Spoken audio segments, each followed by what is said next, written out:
महिला कांग्रेस की प्रदेश अध्यक्ष,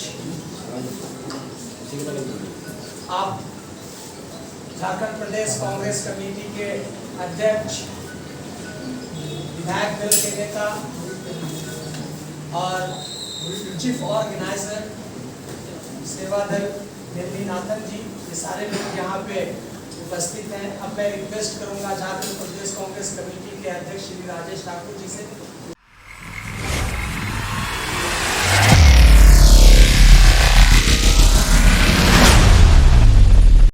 प्रदेश कांग्रेस कार्यालय में आज एक प्रेस वार्ता रखी गई, जिसमें राजेश ठाकुर प्रदेश अध्यक्ष और ग्रामीण विकास मंत्री आलमगीर आलम महिला आरक्षण बिल को लेकर क्या कुछ कहा, आइए जानते हैं।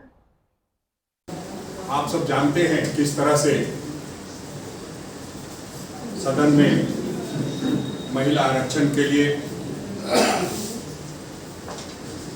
विधेयक लाया गया और उस पर हमारी नेता ने जो कहा है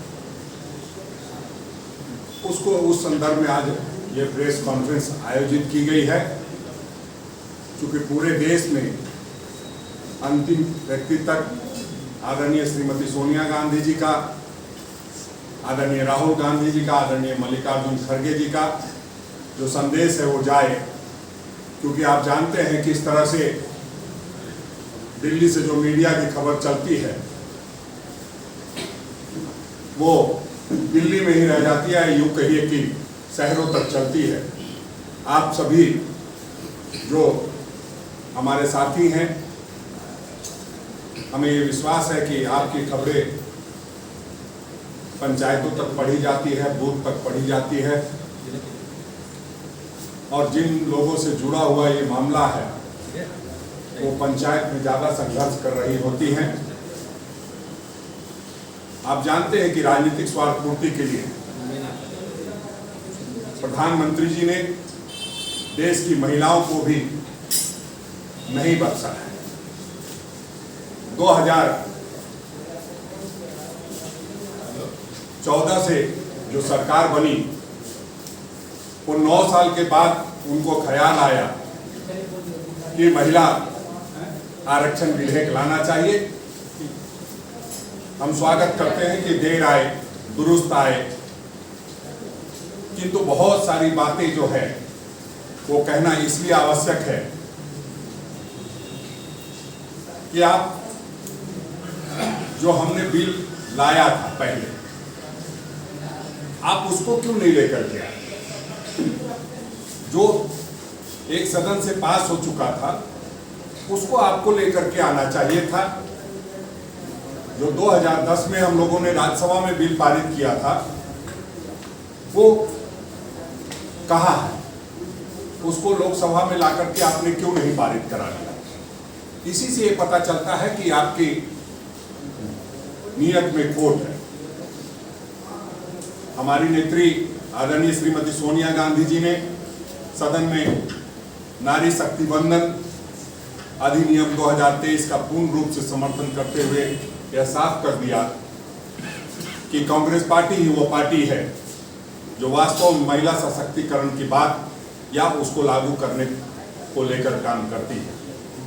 आदरणीय श्रीमती सोनिया गांधी जी ने देश की आधी आबादी के संदर्भ में सदन के अंदर चर्चा करते हुए साफ तौर से कहा है कि धुएं से भरी हुई रसोई से लेकर रोशनी से जगमगाती हुई स्टेडियम तक भारत की स्त्री का सफर बहुत लंबा है, लेकिन आखिरकार उसने अब मंजिल को छू ही लिया है।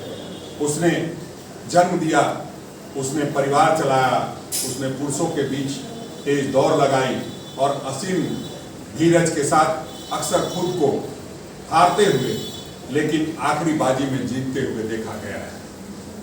भारत की स्त्री के हृदय में महासागर जैसा धीरज है। उसने खुद के साथ हुई बेईमानी की शिकायत कभी नहीं की और सिर्फ अपने फायदे के बारे में कभी नहीं सोचा। उसने नदियों की तरह सबकी भलाई के लिए काम किया है और मुश्किल वक्त में हिमालय की तरह अडिग रही। स्त्री के धैर्य का अंदाजा लगाना नामुमकिन है, वह आराम को नहीं पहचानती और थक जाना भी नहीं जानती।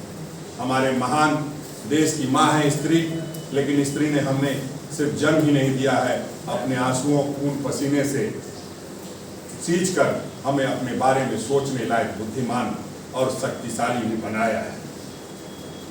आदरणीय श्रीमती सोनिया गांधी जी की ये बातें स्पष्ट करती हैं कि हमें कितनी संजीदगी से महिलाएं लेती हैं। बावजूद लोग जब भी उनका कोई विधेयक आता है तो उसमें कोई न कोई अड़ंगा लगाने की कोशिश होती है। और जिस तरह से आज़ादी की लड़ाई और नए भारत के निर्माण में स्त्रियां हर मोर्चे पर पुरुषों के साथ कंधे से कंधे मिलाकर खड़ी रही हैं। उदाहरण के तौर पर आप देखें तो सरोजिनी नायडू जी हों, सुचेता कृपलानी जी हों, अरुणा आसफ अली जी हों, विजया लक्ष्मी जी पंडित जी हों, राजकुमारी अमृत कौर जी हों और उनके साथ तमाम लाखों लाख महिलाओं से लेकर आज की तारीख तक स्त्री ने कठिन समय में हर बार महात्मा गांधी, पंडित जवाहरलाल नेहरू, सरदार पटेल, बाबा साहब अम्बेडकर और मौलाना आजाद के सपनों को जमीन पर उतार कर दिखाने का काम किया है। इंदिरा जी, भारतीय जनता पार्टी के द्वारा एक बिल लाया गया, इसे तो हम लोग कहते हैं कि महिला इलेक्शन बिल। उस बिल का नाम जो दिया है नारी शक्ति वंदना। और ये बिल लाने के समय जब चर्चा के दौरान हमारे एक नेता लोकसभा में अपने बात को रखने की काम किया, राज्यसभा में आदरणीय मैडम सोनिया गांधी जी, हमारे आदरणीय कांग्रेस अध्यक्ष श्री मल्लिकार्जुन खड़गे जी, आदरणीय राहुल गांधी जी अपने बातों को रखने की काम किया। और ये बिल लाया और लोगों को जब रात को ये बात समाचार के द्वारा हमें जानकारी हुई तो हम लोग को काफी खुशी हुई। विशेष करके हम कांग्रेस पार्टी के विचारधारा से विश्वास करते हैं और विगत दिनों का इतिहास देखा जाए तो हम लोग महिला सशक्तिकरण की बात हम हमेशा करते आ रहे हैं, उसको करके भी हम लोग बाद में जब बिल को पढ़े और पढ़ने के बाद जब हम लोग को देखने को मिला तो लगता है कि जिस तरह भारतीय जनता पार्टी खुद अपने मुंह में स्वीकार करते हैं कि कुछ चीजें जो हम बोलते हैं वो जुमला छोटा। उदाहरण स्वरूप हम कहना चाहेंगे ये 2 करोड़ जनता युवाओं को हम रोजगार हम देंगे, हर गरीब व्यक्ति के खाता में 15 लाख रुपया देंगे। कभी बोलते हैं कि ये बातें जो है हम लोग जो है मीटिंग में और भाषण में सब हम लोग करते हैं जुमलाई। मुझे लगता है ये बिल लाकर लोगों को गुमराह और लोगों को डिग्रेड करने की काम किया और महिला सशक्तिकरण के नाम पर जो बात वादा किए थे वो करने का काम नहीं किया। इस बात को हमारे जो नेताओं ने उठाने की काम किया है। पहला तो हमारा ये था कि हमारी ये कोशिश रही और अब इस विगत दिनों में हम लोग कोशिश किए कि जब हमारे स्वर्गीय प्रधानमंत्री राजीव गांधी जी जब इकाई का चुनाव के समय उन्होंने ये संदेश देने की काम किया था कि हम ओबीसी हो, एसटी हो, एससी हो, सबका आरक्षण देने की काम हम करेंगे। और वो वोट में गया राज्यसभा में 7 वोट से वहां पर जो है हार गए। फिर बाद में नरसिंह राव जी आए, हमारा प्रधानमंत्री बनकर उन्होंने पारित किया और आज उसका प्रतिफल ये है कि आप नगर चुनाव हो चाहे पंचायत चुनाव हो 17 लाख से भी महिला को आपको देश में देखने को मिलता है। तो आज वही बात हम कहने के लिए आए हैं कि भारतीय जनता पार्टी करनी और कथनी में बहुत सारी अंतर है। वो बिल में ना ओबीसी का जिक्र था, वो बिल में ना एसटी का जिक्र था, न वो बिल में एससी का जिक्र था। सिर्फ ये कहा कि हम ये बिल को पारित कराएंगे और पारित कब कराएंगे, पहले हम सेंसस करेंगे, उसके बाद डिलिमिटेशन परिसीमन होगी, उसके बाद हम इसको लागू करेंगे। आप जो बोलते हैं वो तो करते नहीं है। कब होगी आपका सेंसस?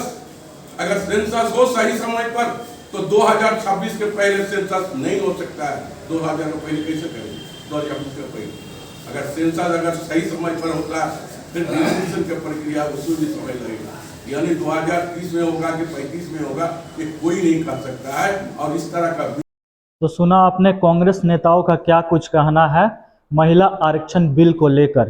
तो देखते रहिए दावपेन न्यूज़ 24। मैं कृष्णकांत पांडे, रांची।